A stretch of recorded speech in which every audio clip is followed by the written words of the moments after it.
오늘은 룻기 우리 본문을 가지고 방향전환이라는 제목으로 말씀을 전하겠습니다. 여러분, 누군가를 도와야 하는데 그 일 앞에서 마음이 없어서가 아니라, 내가 돕지 않겠다라는 마음이 없어서가 아니라, 내가 이것저것 따지고 보니까 내가 손해일 것 같고 혹은 내가 안 될 것 같아서 슬그머니 돕는 일에서 빠진 적이 혹시 있지는 않으십니까? 우리는 그런 물러섬을 보고 그 사람이 악하다라고 이야기하지 않고 어쩔 수 없다. 혹은 그래, 시간과 금전적으로 너무 손해가 나니까 돕지 않는 것이 좋겠다라고 결정한 것을 현명하다라고 말합니다. 이러한 상황과 비슷한 상황을 가진 두 사람이 오늘 이야기에 등장을 합니다. 한 사람은 보아스고 다른 한 사람은 그의 이름조차 기록되어 있지 않은 아무개입니다. 두 사람은 같은 자리에 앉았고 같은 안건이 있었지만은 그들의 선택은 전혀 달랐고, 그 선택이 달라지니까 결과도 전혀 달랐습니다. 그러면 이 두 사람의 차이는 무엇일까요? 결론적으로 이야기하면 한 사람은 헌신했다는 이야기고 한 사람은 계산했다라고 말씀드릴 수 있습니다. 그런데 저는 오늘 조금 다른 방식으로 이 두 사람을 대조하고 싶습니다. 어떤 것이냐? 오늘 설교의 제목처럼 이 두 사람의 차이는 결국 방향의 문제였다라는 것이죠. 아무개는 끝까지 자신을 향한 방향으로 그것을 고정하고 있었고, 보아스는 그 방향을 바꾸었다라고 말씀드릴 수 있습니다. 그리고 그 방향으로 실제로 값을 치르며 걸어갔다입니다. 오늘 본문의 세 장면, 성문과 신을 벗는 행위와 증인 앞에서의 선언은 그 방향 전환이 어떻게 이루어지는지 차례대로 보여주고 있습니다. 먼저 보아스는 성문으로 올라갑니다. 그러자 마침 아무개가 그 앞을 지나갑니다. 룻기는 이런 방식으로 반복해서 하나님의 섭리가 어떻게 이루어지는지 보여주고 있습니다. 룻이 마침 보아스의 밭에 이르렀던 것처럼 이 만남도 우연처럼 보이지만 하나님의 손이 그 배후에 있었다라는 것을 보여주는 것이죠. 여기서 먼저 눈에 띄는 것은 보아스가 스스로 성문으로 올라갔다라는 이야기입니다. 우리는 성문이라고 하면 그저 성 안과 밖으로 드나드는 출입구를 떠올리지만, 고대 이스라엘에서 성문은 그 이상의 의미를 가지고 있었습니다. 그것은 장로들이 나와서 재판을 열고 또한 어떠한 거래를 하는 현장이며 그것을 확정하는 공간이었고, 증인 앞에서 약속이 공적으로 맺어지던 공동체의 광장의 역할을 했던 것이 성문입니다. 한 마을의 가장 중요한 일들이 바로 이곳에서 결정이 되어졌다라는 것이죠. 그래서 성문에 앉는다라는 성경의 표현은 공동체의 일을 책임지는 자리에 선다라는 뜻이기도 합니다. 그러니 성문은 책임을 요구하는 자리, 책임이 요구되어지는 자리, 그렇기 때문에 누군가는 부담스러운 자리일 수 있고 피하고 싶은 자리일 수도 있습니다. 그런데 보아스는 그 자리, 자기의 책임을 위해서 혹은 책임이 아니지만 그것을 요구하는 자리로 주도적으로 자기 스스로 걸어 들어갔다라는 것입니다. 나의 유익을 위한 것이 아니라 타인의 회복을 위해서 책임지는 자리로 걸어 들어가는 것, 이것이 보아스가 행한 방향 전환의 첫 걸음이었습니다. 물론 아무개도 그 자리로 올라왔습니다. 그러나 그가 그 자리에 선 것은 스스로 걸어간 것이 아니라 마침 가다가 붙들렸다라는 것이죠. 같은 자리에 있었지만 그 방향은 처음부터 다른 시각을 가지고 있었습니다. 보아스는 장로 10명을 증인으로 세운 다음에 아무개에게 본격적으로 안건을 꺼냅니다. 나오미의 가정, 즉 엘리멜렉의 가문의 기업을 물을 제1순위가 당신이니까 그 권리를 행사하라, 그 의무를 행사하면 좋겠다였습니다. 그런데 우리가 분명히 알아야 한 가지가 있습니다. 룻기에서 계속 다뤄주었던 고엘이라는 것과 물은다, 이 본문에 등장하는 물은다라는 말입니다. 고엘은 많은 의미로 사람을 가리키기도 합니다. 가까운 친족으로서 위기에 빠진 가문을 책임질 자격을 가진 사람을 가리키기도 합니다. 이 사람의 첫 번째 그 조건은 혈연으로 주어졌습니다. 가장 가까운 친족이 첫 번째 고엘이 되고 그 이유가 계속적으로 물려져 가는 것입니다. 본문에서는 이 이름 없는 아무개가 엘리멜렉의 기업을 물을 고엘을 할 사람의 첫 번째 순위였다라는 것이죠. 그리고 보아스가 그 다음 순위였습니다. 그렇다면은 이 고엘이 하는 일, 물은다라는 것은 무엇입니까? 우리가 지금과 다른 이스라엘 당시의 그 땅에 대한 사고를 조금 정리해야 됩니다. 지금은 땅의 소유권이 누구에게 있습니까? 개인에게 있습니다. 그런데 이스라엘은 그 땅을 함부로 사고 파는 그러한 것이 아니었습니다. 그런 재산적인 개념과 가치가 아니었다라는 것이죠. 땅의 주인은 하나님이었습니다. 왜? 하나님께서 그 땅을 분배해 주셨기 때문에 당연히 땅의 소유는 하나님에게 있었습니다. 각 가문은 그 땅을 대신 맡아서 관리하는 입장이었습니다. 그래서 가난 때문에 땅을 팔아도 소유가 그 상대방에게 완전히 넘어가는 것은 아니었습니다. 언제든 친족이 혹은 개인이 그 값을 치르고 도로 찾아올 수 있는 개념이었습니다. 엘리멜렉의 집안이 흉년으로 인해서 모압 땅으로 떠나며 땅을 내놓았거나 혹은 팔았어도 그 땅은 여전히 엘리멜렉의 가문의 기업으로 남아 있었던 것이 이 때문입니다. 이제 나오미가 돌아와서 그 땅을 정리하려고 하고 가까운 친족이 그 땅을 물을 수 있는 권리가 있었다라는 것이죠. 그런데 무르는 일에는 두 가지가 얽혀져 있습니다. 하나는 땅을 무르는 것입니다. 이것은 친족의 땅을 사서 대신 가문의 기업으로 이어주는 것입니다. 이것은 우리가 이야기하는 것처럼 자산이 되는 것입니다. 돈이 되는 일이죠. 나에게 이득이 되는 일입니다. 그런데 다른 하나는 죽은 자의 이름을, 끊어진 자의 이름을 이어주는 것입니다. 이것은 어떤 것이냐? 죽은 친족의 아내와 결혼해서 대신 아들을 낳게 하여 그 아들이 그 가문을 잇게 만드는 것입니다. 그런데 이것은 완전한 손해입니다. 왜냐? 낳은 아들은 내 후사가 아니라 죽은 자의 후사가 되고 물은 땅도 결국 누구 것이 되는 것입니까? 내 게 아니라 이 가문의 것이 되기 때문에 완전한 손해입니다. 바로 여기에 본문에 그 갈등의 고조점이 있습니다. 오늘 본문 4장 4절을 보면은 보아스가 먼저 땅의 이야기를 꺼냅니다. 내가 여기 앉아있는 이들과 내 백성의 장로들 앞에서 그것을 사라고 내게 말하여 알게 하려 하였노라. 만일 내가 물으면 물으려니와 만일 내가 물으지 아니하려거든 내게 고하여 알게 하라. 내 다음은 나요. 그 외에는 물을 자가 없느니라. 그 친족은 곧바로 괜찮아. 내가 물을게 라고 이야기합니다. 왜? 땅에 대한 것이었으니까. 자산에 대한 것이었으니까요. 돈이 생기는 일이었으니까요. 그런데 보아스가 거기 따라오는 또 한 가지의 조건을 이야기합니다. 4장 5절 말씀이죠. 내가 나오미의 손에서 그 밭을 사는 날에 곧 죽은 자의 아내 모압 여인 룻에게서 사서 그 죽은 자의 기업으로 그의 이름을 세워야 할지니라. 이 4장 5절에는 산다라는 단어가 두 번 나오죠. 그것은 땅을 사는 것과 룻을 아내로 맞이하는 것입니다. 이 둘은 하나로 묶여 있는 것입니다. 땅만 사고 끝내는 것이 아니라 그 땅은 땅만 사고 끝내면 그 땅은 자신의 것이 되지만 죽은 자의 이름은 영영 끊어질 수 있습니다. 그래서 땅을 무르는 자는 동시에 죽은 자의 아내와 결혼해서 태어날 아들에게 그 땅과 이름을 함께 물려줘야 되는 권리와 의무가 동시에 존재를 하는 것입니다.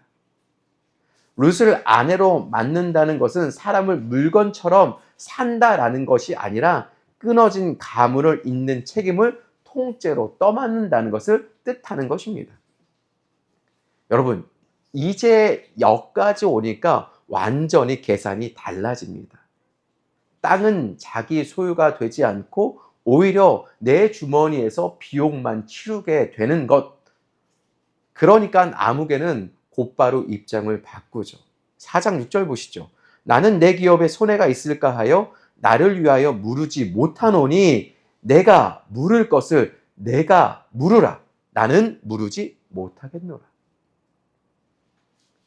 그는 두 번이나 못하겠다고 강조를 하죠.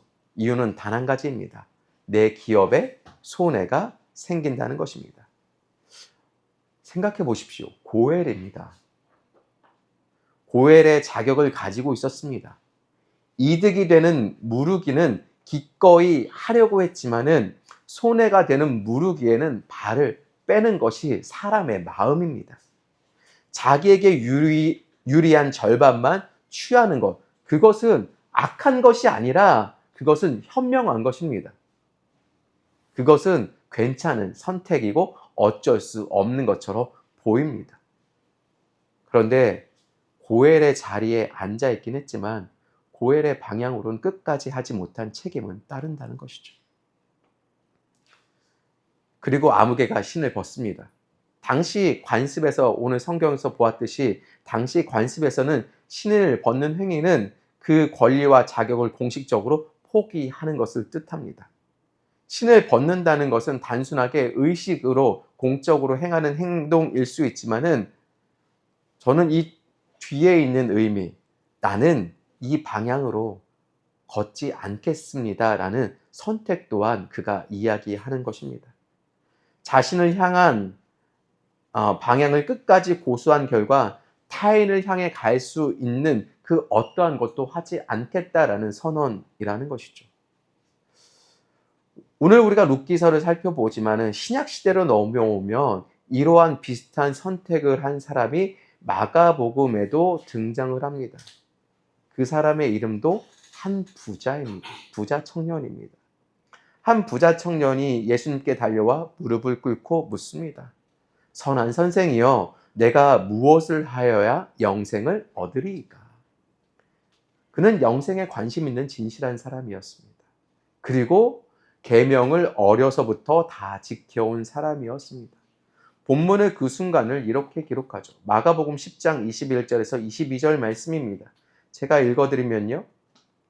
예수께서 그를 보시고 사랑하사 이르시되 내게 부족한 것이 하나가 있으니 가서 내게 있는 것을 다 팔아 가난한 자들에게 주라. 그리하면 하늘에서 보화가 내게 있으리라. 그리고 와서 나를 따르라 하시니 그 사람은 재물이 많은 거로 이 말씀으로 인하여 슬픈 기색을 띠고 근심하여 가니라. 오늘 본문에서 여러 말씀들이 나오는데 몇 가지 중요한 단어가 있습니다. 그런데 첫 번째 우리가 살펴볼 단어는 사랑하사입니다. 사랑하사. 마가복음에서 예수님이 한 사람을 콕 집어서 사랑하셨다라는 말은 많이 등장하지 않습니다. 예수님은 이 청년을 책망하려고 그 말씀을 하신 것이 아닙니다. 사랑하셨기 때문에, 그를 아끼셨기 때문에 그가 가려던 방향에서 돌이켜서 하는 선택을 원하셨습니다. 물론 이 청년도 악한 사람은 아니었습니다. 그런데 그가 어떻게 반응합니까? 슬픈 기색을 띠고 근심하여 돌아갔다라고 이야기합니다. 여러분, 근심하여라는 이 말은 단순히 내가 기분이 상했다라는 이야기가 아닙니다. 마음이 짓눌려서 깊은 슬픔에 잠겼다라는 뜻입니다. 놀랍게도 성경은 똑같은 단어로 한 사람의 슬픔을 기록합니다. 그것은 겟세마네 동산에 기도하셨던 예수님의 마음입니다. 내가 심히 고민하여 죽게 되었다.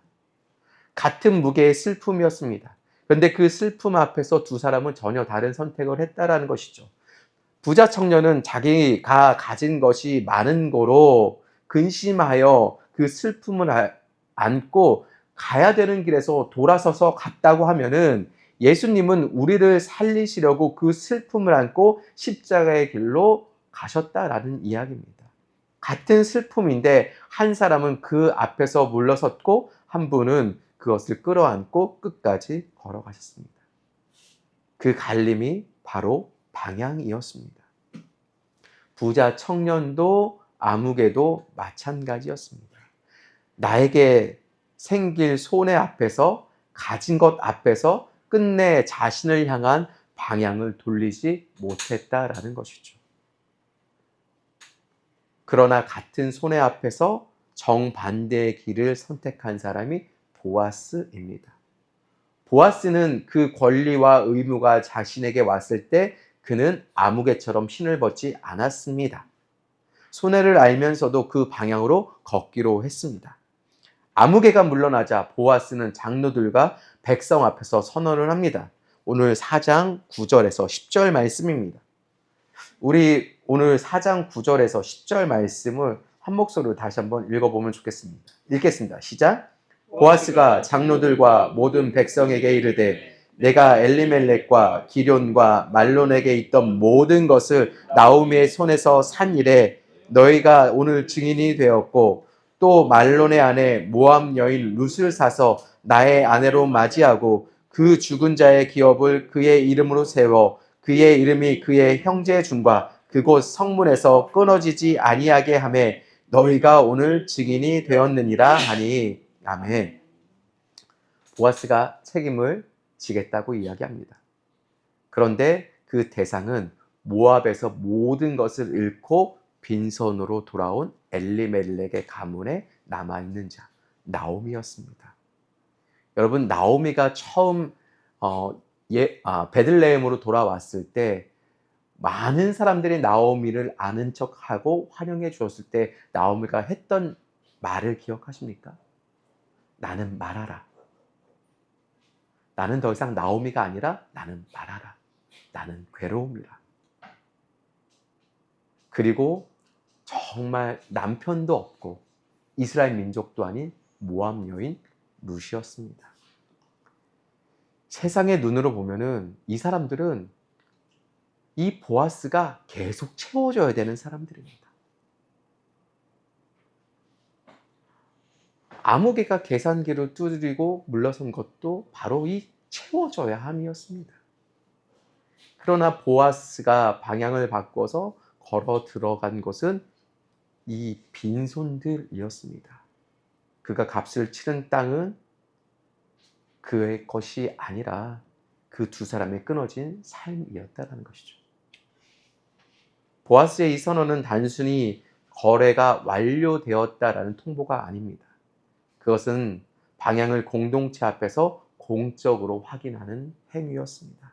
나는 이 방향으로 걷겠다. 이 여인들의 삶을 책임지는 방향으로 걷고 엘리멜렉의 가문을 이어주는, 내가 손해가 있더라도 내가 이것을 하겠다라고 선언하는 방향이었습니다. 여기서 우리는 헌신의 또 다른 면을 바라볼 수 있습니다. 헌신은 방향을 전한 것, 내가 이것을 누르겠다라고 그냥 방향을 정하는 것에서 끝나지 않고 그 방향으로 가면서 실제로 값을 치르는 것입니다. 그리고 그 결과 어떠한 이야기가 나옵니까? 오늘 11절과 11절, 12절 말씀입니다. 성문에 있는 모든 장로들, 백성과 장로들이 이르되 우리가 증인이 되나니 여호와께서 내 집에 들어가는 여인으로 이스라엘의 집을 세운 라헬과 레아 두 사람과 같게 하시고 내가 에브랏에서 유력하고 베들레헴에서 유명하게 하시기를 원하며 여호와께서 이 젊은 여자로 말미암아 내게 상속자를 주사 내 집이 다말이 유다에서 낳아준 베레스의 집과 같게 하시기를 원하노라 하니라. 아멘. 여러분, 룻이 누구처럼 되길 원한다고 이야기합니까? 라헬과 레아입니다. 이스라엘 민족의 근원입니다. 또 그 집안이 베레스의 집안과 같게 되기를 빌어주었습니다. 다말은 예수님의 족보에 올라가 있는 여자입니다. 끊어질 것과 같은 룻과 똑같은 상황에 있었던 여자입니다.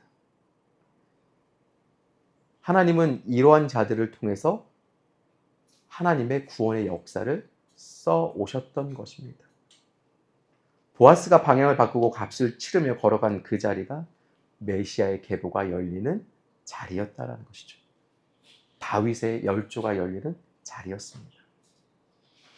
이 지점에서 우리는 잠시 한 번 더 생각해 보면 좋겠습니다. 보아스의 이야기는 그냥 내가 이 방향으로 헌신하면 축복을 받는다라는 단순한 교훈적인 이야기가 아닙니다. 보아스가 가리키는 손가락은 더 큰 분을 가리키고 있습니다. 성문으로 나간 보아스는 십자가로 나아간 예수님을 바라보게 합니다. 신을 벗지 않는 보아스는 우리를 향한 예수님의 끝없는 사랑을, 물러서지 않음을 보여주고 있습니다. 겟세마네 안에서 이 잔을 내게서 지나가게 하옵소서라고 기도하셨지만 주님께서 뭐라고 이야기하셨습니까? 내 원대로 마옵시고 아버지의 원대로 하옵소서라고 기도하셨습니다. 본인의 마음은 죽을 것 같이 괴로웠지만은 그 방향을 전해서 묵묵히 그 방향으로 아버지가 원하는 대로 걸어가셨다라는 이야기입니다. 증인들 앞에서 내가 엘리멜렉, 나오미의 가문을 잇겠다. 그 땅도 사고 그 자손도 잇겠다라고 선언한 것처럼 예수님은 십자가에서 다 이루셨다라고 선포하셨습니다. 모든 값을 치렀다는 방향 전환의 완성이었습니다.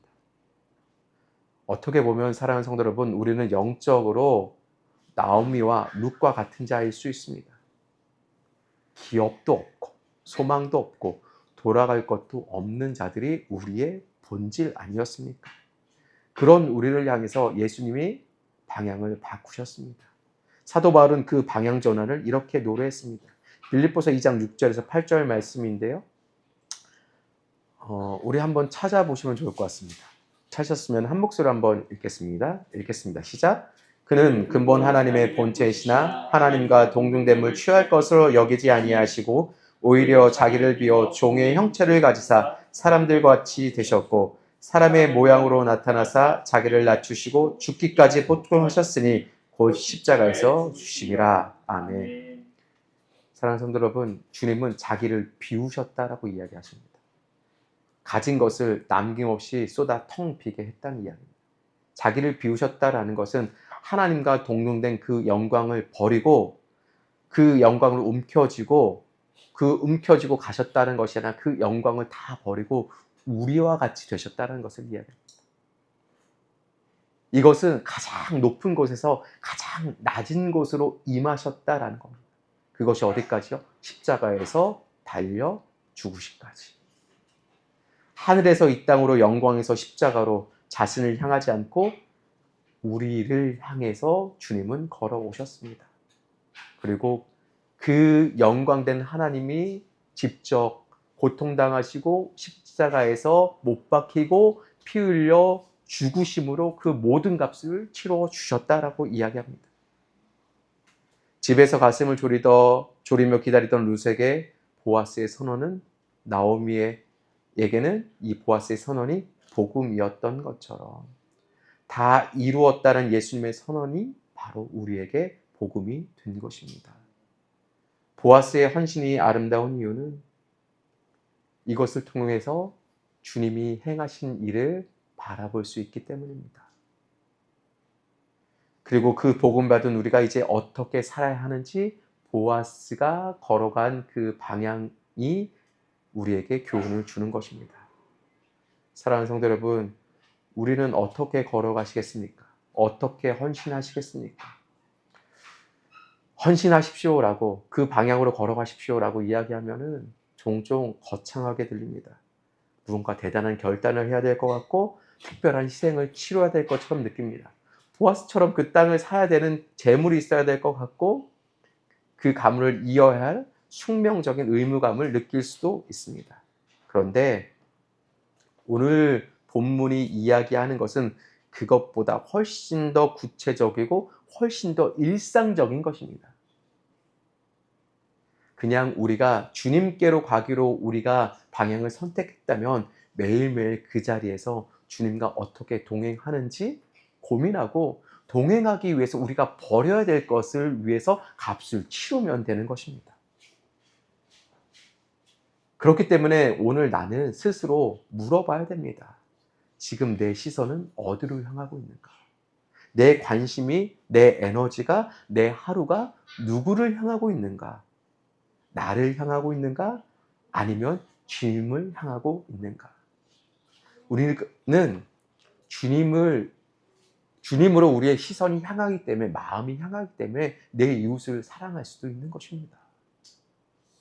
그리고 그 방향으로 가는 것이 맞다라고 내가 확인을 한다면 내가 실제로 값을 치러야 되는 것입니다. 우리가 그렇기 때문에 우리가 우리의 주머니를 털어서 없는 가운데서도 물질을 하나님께 드릴 수 있고, 우리가 없는 가운데서도 남을 도울 수 있고, 우리가 시간이 부족한 가운데서 넘어진 자를 일으켜주고 안아주고 기도해주고 안아줄 수 있는 것입니다.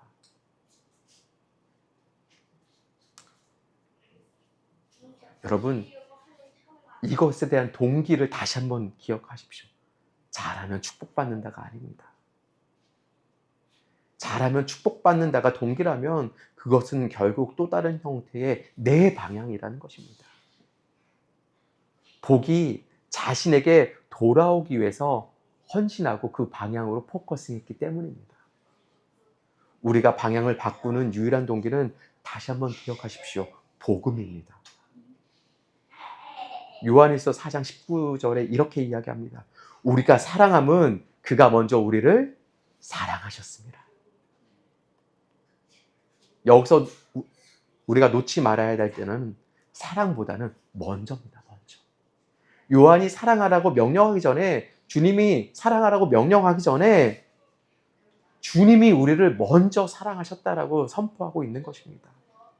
우리가 무엇은 했기 때문에 하나님이 응답하신 것이 아니라 하나님이 먼저 우리를 향해 걸어오셨기 때문에 우리도 비로소 그 길을 걸어갈 수 있다라고 이야기하는 것입니다. 우리의 방향 전환도 그렇습니다. 내가 먼저 방향을 바꾸고 싶어서 바꿨다라는 것이 아니라 우리가 아무 자격도 없을 때 그분이 먼저 우리를 향한 방향으로 걸어 들어오셨고 모든 값을 치러 주셨기 때문에, 우리가 그 복음 안으로 들어갈 수 있도록 만들어 주셨기 때문에 우리가 방향을 바꿔서 그 길로 가는 것입니다. 우리가 사랑을 받았기 때문에 주는 것입니다. 구원 받았기 때문에 우리가 섬길 수 있는 충분한 여건이 되는 것입니다. 우리를 향해 방향을 바꾸신 예수 그리스도, 십자가에서 모든 것을 치르신 예수 그리스도, 그 복음이 우리의 방향을 바꾼다는 사실을 꼭 기억하셨으면 좋겠습니다. 나를 향하던 그 발걸음이 이제 내 곁에 빈손을 향해 돌이켜 나가는, 그래서 하나님을 사랑하고 주님을 바라보기 때문에 나의 권리와 나의 의무들을 포기할 수 있는, 내가 받은 사랑을 흘려 보내실 수 있는 그러한 방향 전환을 하실 수 있는 저와 여러분 되길 주의 이름 간절히 축복합니다.